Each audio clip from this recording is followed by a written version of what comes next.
Hey everybody, in today's video I'm going to talk about 3 common reasons why you may get the ref error in Excel. So in this example I've got some sample data that I've got for sales by different products, and what I've got here is an average price calculation. So I'm using an average if calculation to look at the product, match the product, and then take the average price for that product across the data set.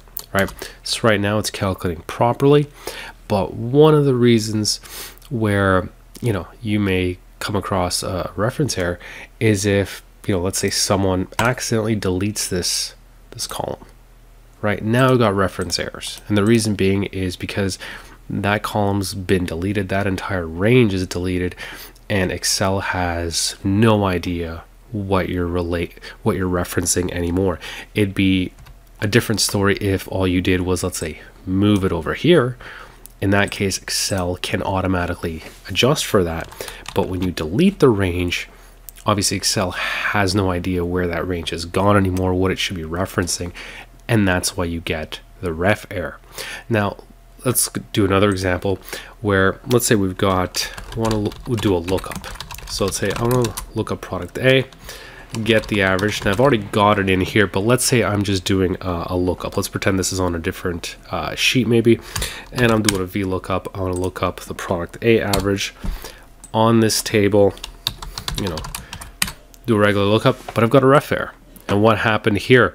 And the problem here is I'm looking for the third column, but I only selected a range that contained 2. So I can't possibly pull in column 3 when my range is 2, right? So if I change this to 2, that gets rid of my ref error, and now I've got the calculation calculating properly. So it's a really simple mistake to make. You just want to double check that your reference is correct and that it exists. Another example I'll show you here, I've hidden this, is I'm referencing data here from another sheet. So I've got previous year sales, a file called previous year data, right? These are the same, except this one is an indirect function, right? So right now I'm going to open up that other file, which is actually currently open, and that's why these formulas are calculating properly. So this is my previous year data file. You see I've got that number of sales 295,785.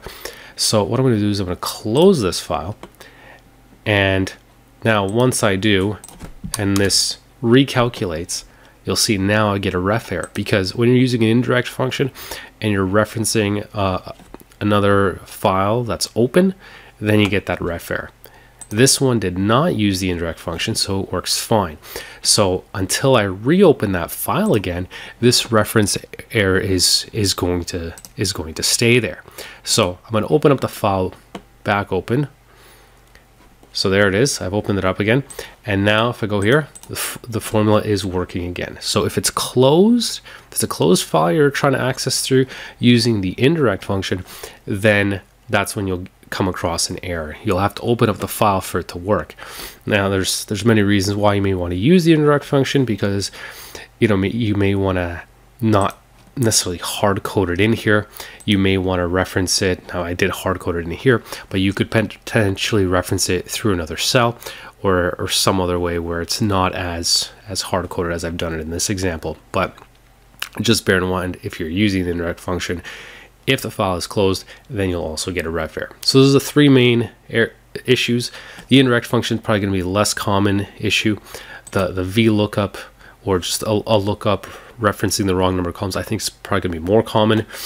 And then another common error when, or a common issue is, people deleting ranges, deleting cells that are used in formulas, and then you've got these ref errors because your formula that was once complete and working properly, now all of a sudden it has a missing piece to it, and that's why Excel is giving you that reference error in your calculations. So hope that helps you, and let me know if you found this video useful, or if there's other errors that you've come across with that you need help with. Thank you.